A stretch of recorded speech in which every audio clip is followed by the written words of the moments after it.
Muito bem, irmãos. Então, vamos abrir as nossas Bíblias em 1 Timóteo 6,17.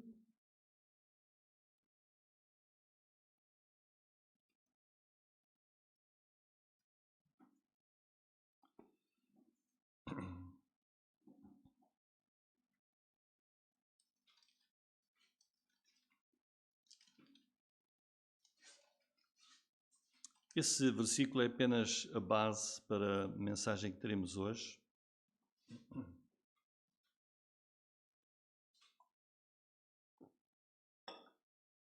O tema hoje é sobre o Natal, esta altura do ano que nós estamos agora a viver, e o tema é avisos sobre o Natal. Avisos sobre o Natal. O versículo 1 Timóteo 6,17 diz assim: manda aos ricos deste mundo que não sejam altivos, nem ponham a esperança na incerteza das riquezas, mas no Deus vivo. O que eu quero salientar é esta parte final do versículo. Que abundantemente nos dá todas as coisas para delas gozarmos. Este é o nosso Deus, um Deus vivo, que abundantemente nos dá todas as coisas, para quê? Para delas gozarmos. Portanto, é um Deus que, como temos estado a estudar no livro de Gênesis, Deus criou o jardim do Éden para Adão e Eva desfrutarem daquilo que Deus lhes deu. Muito bem, este que nós estamos então no mês da celebração da encarnação, ou seja, da chegada à Terra, a este mundo, do Salvador do mundo, Jesus, o Filho de Deus prometido. E nós olhamos à nossa volta e por praticamente todo o mundo, mesmo até onde o cristianismo não tem grande expressão, este espírito do Natal toma o seu lugar. E nós, que somos cristãos, nós que conhecemos o verdadeiro significado deste acontecimento, que foi a chegada ao mundo do Redentor, nós até por vezes ficamos como que incomodados pelos exageros das celebrações ou porque celebram o Natal sem conhecerem de facto o significado do Natal. Natal significa nascimento, o significado da encarnação do Filho de Deus. E por isso gostaria que nós esta noite refletíssemos sobre alguns avisos a respeito desta quadra festiva. O primeiro deles é um aviso de um perigo doutrinal, que é substituir o temporal pelo eterno. Ou seja, nesta altura do ano, o perigo de nós substituirmos as coisas temporais que duram algum tempo por aquilo que é eterno. O que é que nós queremos dizer com isto? De substituir ou trocar ou dar mais valor às coisas materiais do que às espirituais. E isso é muito fácil de fazer nesta altura do ano. E por isso eu gostaria que nós olhássemos para Colossenses, capítulo 3, versículos 1 até 3. Portanto, se já ressuscitastes com Cristo, quer dizer, se já sois crentes, nascidos de novo, nascidos do Espírito Santo com uma nova visão do mundo, então buscai as coisas que são de cima, onde Cristo está assentado à destra de Deus. Pensai nas coisas que são de cima e não nas que são da terra, porque já estáis mortos e a vossa vida está escondida com Cristo em Deus. Então esta é uma declaração muito forte, uma declaração maravilhosa acerca daquilo que é a nova visão da pessoa que se tornou um filho de Deus pela fé em Jesus. Porque nós, ao olharmos para essa maravilhosa encarnação do Filho de Deus, sabemos o quê? Esse era o plano salvador de Deus. Quando Jesus nasceu no mundo, isso fazia parte do plano salvador de Deus. E todos nós sabemos que o nascimento de Jesus aqui no mundo não foi dia 25 de dezembro. Não foi. Todos nós sabemos que não é possível sabemos que foi exatamente nesse dia. E há muitos crentes que batalham contra isto, dizendo: porque é que se celebra o dia 25 de dezembro como sendo o nascimento de Jesus se ele não nasceu no dia 25? E nós sabemos que quem faz essa afirmação tem razão, que nós não sabemos o dia em que Jesus aqui nasceu. Simplesmente porque Deus não quis revelar qual foi esse dia. Mas creio que não vale a pena nós batalharmos contra isso. Não foi dia 25 de dezembro. Mas não vale a pena persistir sempre a batalhar contra isso. Nem perder tempo com isso. Porquê? Porque nós não vamos conseguir mudar isso que já foi instalado, que Natal é dia 25 de dezembro. Será que nós achamos, ou alguém acha que vai mudar no mundo a época da celebração natalícia? Na verdade, Jesus pode ter nascido dia 4 de março, ou dia 27 de novembro, ou noutra data qualquer que nós desconhecemos. Mas nós não vamos conseguir mudar o dia 25 de dezembro. A verdade é que o mundo aceitou o dia 25 de dezembro como sendo Natal. Natal é 25 de dezembro. E nós, como crentes, devemos pensar assim: não faz mal. Porque o mundo celebrar o nascimento de Jesus a 25 de dezembro, que não foi esse dia em que ele nasceu, isso não muda em nada a verdade do acontecimento que é. Na verdade, Jesus nasceu neste mundo. Ou dia 25, ou noutra data qualquer. Sabemos que esse dia é um dia que foi escolhido pelo mundo, é uma data pagã, é verdade. Então, nós como crentes, o que é que devemos fazer? É como diz aqui Colossenses 3. Como crentes devemos focar-nos, não nisso, mas no eterno, no espiritual, e não no temporal, não no mundano. Como crentes que procuramos ser fiéis à revelação bíblica, sabemos a verdade daquilo que o mundo celebra. O mundo celebra por tradição, por outros objetivos. Nós celebramos porque conhecemos a verdade bíblica. Nós sabemos que o Pai Natal é uma invenção. Sabemos que tudo mais, aquilo que se faz, que nada tem a ver com a encarnação de Jesus, tudo isso é mera tradição, é mero aproveitamento da época. Então, como crentes, do que é que nós somos responsáveis? Nesta altura do Natal, que não vamos conseguir mudar a data do Natal, não vamos conseguir mudar nada, o mundo vai continuar. Então nós... qual é o nosso dever como crentes? Nós que conhecemos a verdade da encarnação, somos responsáveis em mostrar ao mundo, nesta altura, mostrar ao mundo no que é que nós queremos.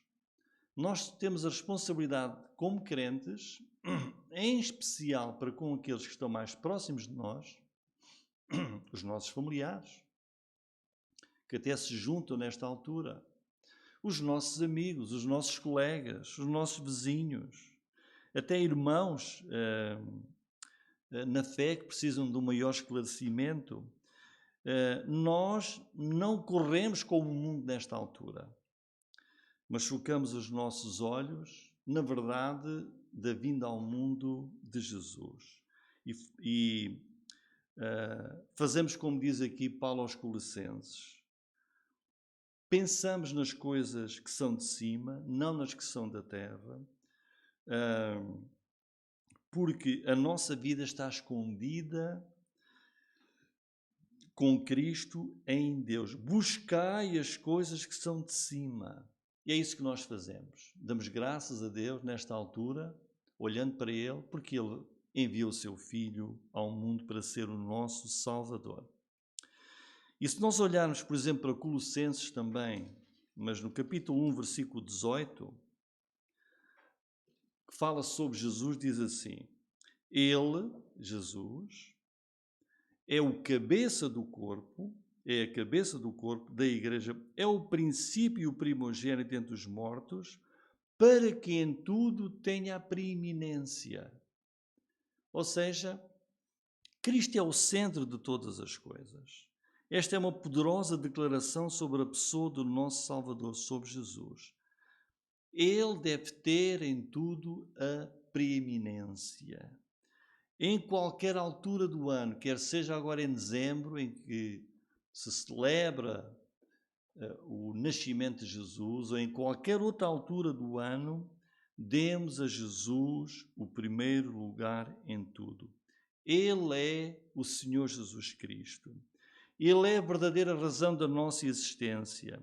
O que quer que nós decidamos fazer, Cristo deve ser o centro. E nunca esquecendo que não trocamos as coisas espirituais pelas coisas do mundo, pelas coisas que são... Não trocamos as coisas eternas.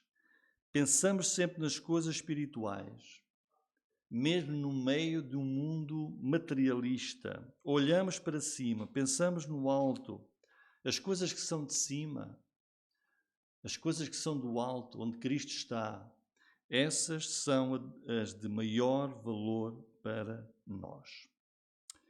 Em segundo lugar, um outro aviso sobre o Natal, ou seja, este é o primeiro, não vamos mudar o mundo vai continuar a celebrar o Natal nesta altura, e nós temos a responsabilidade de mostrar ao mundo a verdade bíblica sobre Jesus. E outra verdade, outro aviso está olhando para 2 Coríntios 5:20. 2 Coríntios 5:20 diz assim: de sorte que somos embaixadores da parte de Cristo, como se Deus por nós rogasse. Rogamo-vos, pois, da parte de Cristo, que vos reconcilieis com Deus. Mas eu saliento aqui a primeira parte do versículo. De sorte que somos embaixadores da parte de Cristo. Mantendo em mente, então, o ponto anterior, que o que é de maior valor para nós são as coisas espirituais, a verdade da encarnação.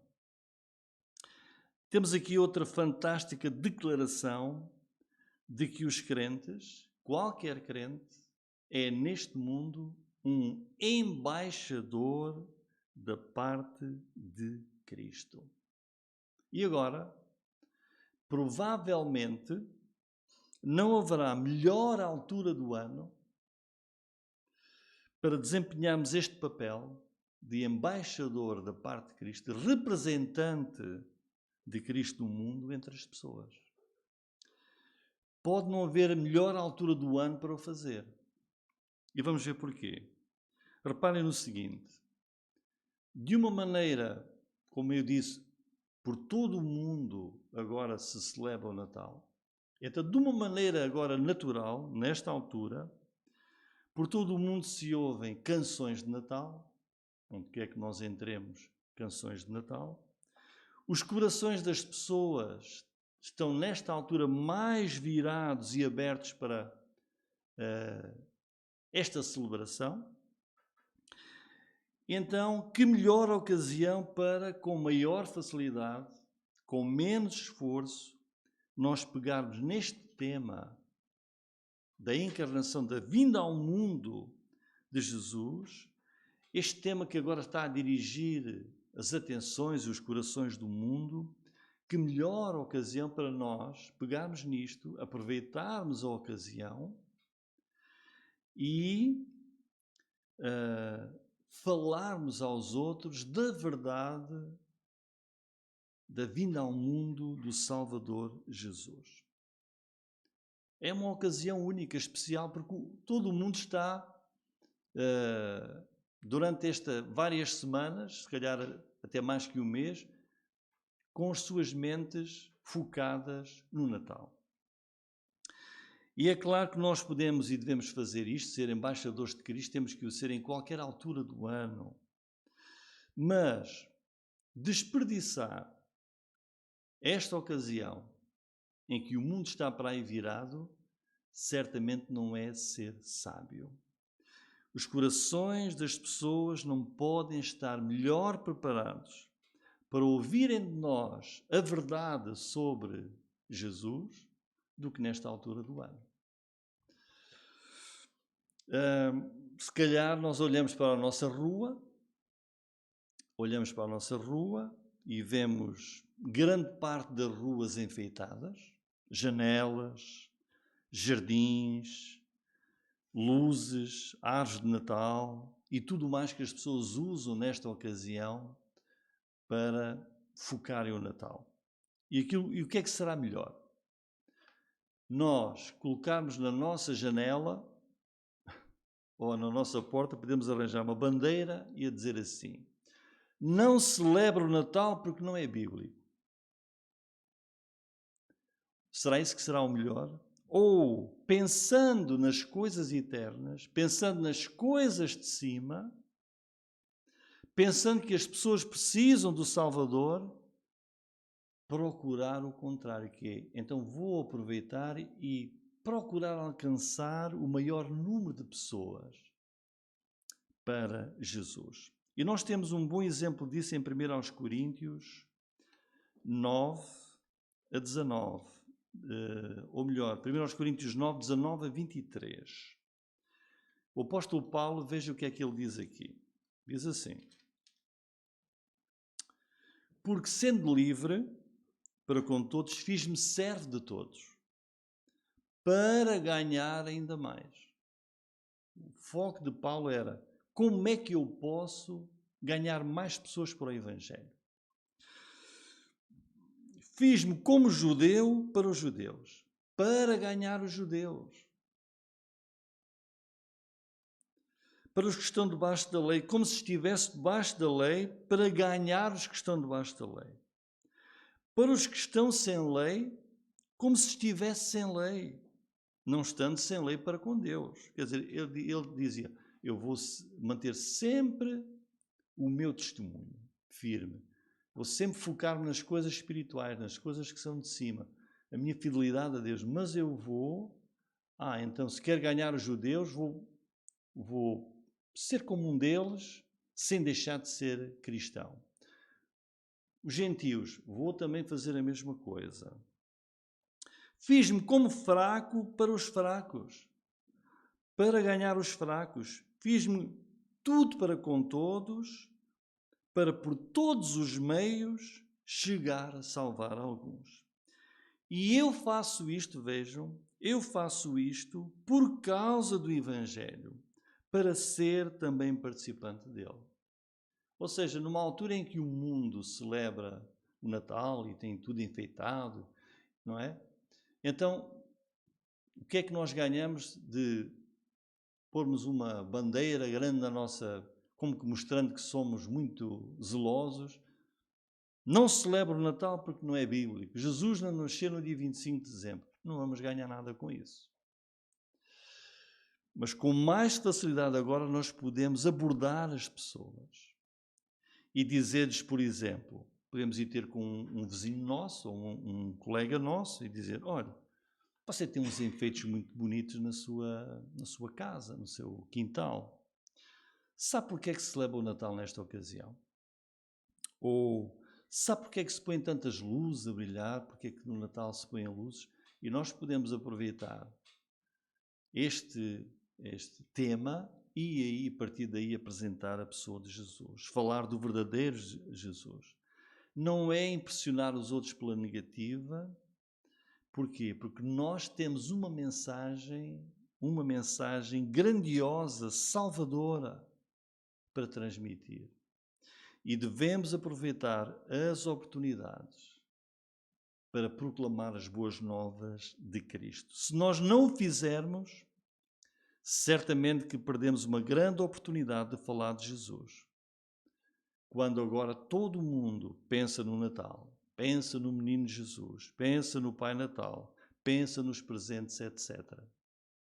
Mas nós podemos, sem nos envolvermos ou sem deixarmos que esse Espírito entre em nós, podemos aproveitar para falar de Jesus. Podemos usar cada um destes temas natalícios e falar claro e facilmente de Jesus Cristo. Nós geralmente ouvimos dizer que as pessoas só vão à igreja, às igrejas, vão para os funerais, para os casamentos e batizados, no Natal e na Páscoa. Por tradição. Então, se a tua igreja ou se a nossa igreja tiver nesta altura hinos de Natal, hinos que louvam e bendizem a Deus, que expressam a razão da vinda ao mundo de Jesus Cristo.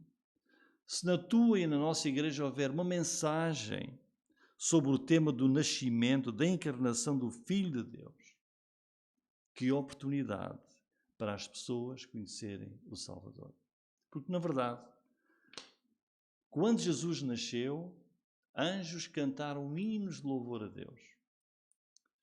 Quando Jesus nasceu, aqueles magos foram adorar o menino que tinha nascido. Portanto, se a Bíblia nos dá esse exemplo, nós também podemos e devemos celebrar o nascimento de Jesus. Podemos fazê-lo em agosto. Mas eu acho que se nós fôssemos assim falar do tema do nascimento de Jesus em agosto, acho que ninguém iria dar grande valor a isso. Mas agora é a ocasião certa para o fazer. Não fazer isso é perder uma grande oportunidade. Podemos impressionar os outros, mesmo não fazendo parte do espírito mundano do Natal. Posso, por exemplo, dar o meu exemplo. Há muitos anos que eu decidi fazer um pequeno folheto, uma folha A4, com uma pequena mensagem simples, com alguns versículos bíblicos que falam sobre o que de facto é o Natal. Eu entrego isso há muito tempo para amigos, para colegas, para familiares, essa pequena mensagem alusiva a esta altura que o mundo celebra, que tem lá versículos que falam a verdade sobre Jesus. E sabem que não tive ninguém que rejeitasse esse escrito que eu preparo. Porque vive-se um espírito natalício de dar, de receber, de alegria, de paz. Recebem, irão ler, talvez um ou outro não leia, mas o que é verdade é que a semente fica plantada. E desperdiçar esta ocasião não faria de mim um bom embaixador da parte de Cristo, certamente. A verdade, nós não podemos esquecer, está lá em Gálatas, capítulo 4, versículos 4 e 5. Diz assim: mas vinda a plenitude dos tempos, Deus enviou seu Filho, nascido de mulher, nascido sob a lei. Para quê? Para remir os que estavam debaixo da lei, a fim de recebermos a adoção de filhos. Na altura que Deus quis, Ele mandou o seu Filho e Ele nasceu neste mundo. Quer dizer, nós não sabemos o dia, a data, porque Deus assim não o quis. E eu acho que isso está muito bem da parte de Deus. Mas isso não é o mais importante. O mais importante é a mensagem que temos para transmitir. Nós temos uma grande mensagem para transmitir ao mundo. O apóstolo Paulo escreveu a Timóteo, em 2 Timóteo 4:2, conjura-te, pois, diante de Deus, que pregues a palavra, instes, agora vejam, a tempo e fora de tempo, em qualquer ocasião. Por fim, tenho outros 2 alertas sobre o Natal. De outra ordem, cuidado para não gastarmos em excesso demais nesta altura.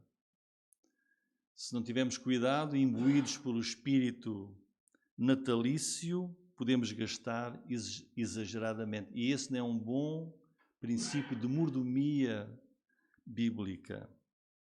Precisamos de nos acautelar em relação a isso. O outro alerta sobre o Natal é que nós, como crentes e num bom testemunho, devemos ter cuidado para não comer demais. Não é fácil. Não é fácil.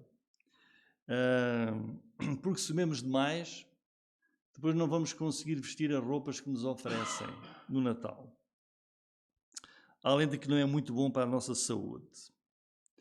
E, por último, nesta ocasião, também não devemos esquecer os mais necessitados.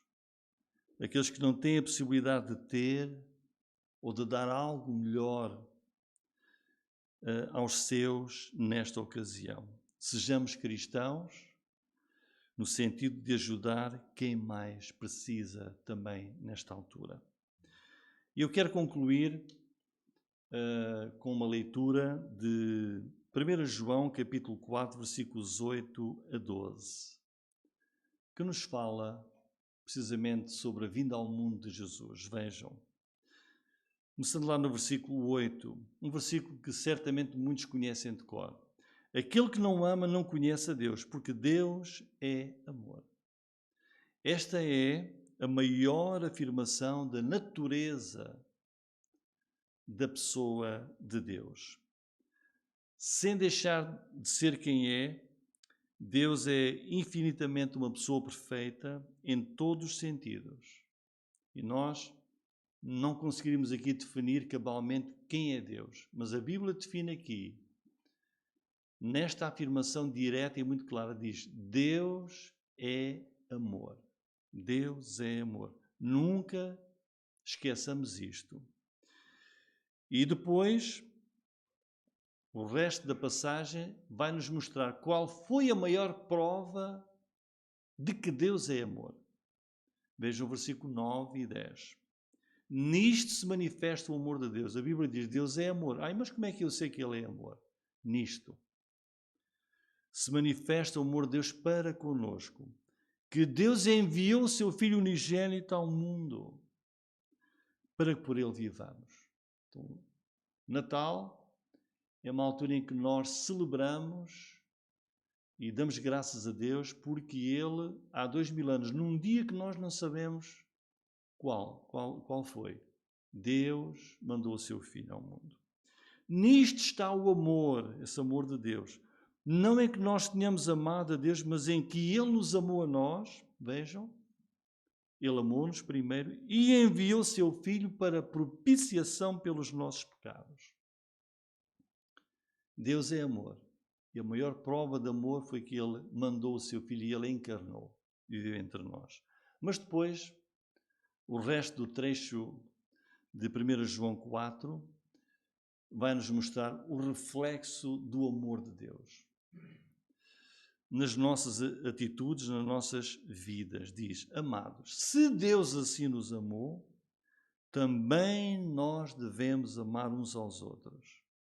Ninguém jamais viu a Deus. Se nos amamos uns aos outros, Deus está em nós, e em nós é perfeito o seu amor. Natal é tudo isto. Glória a Jesus. Amém.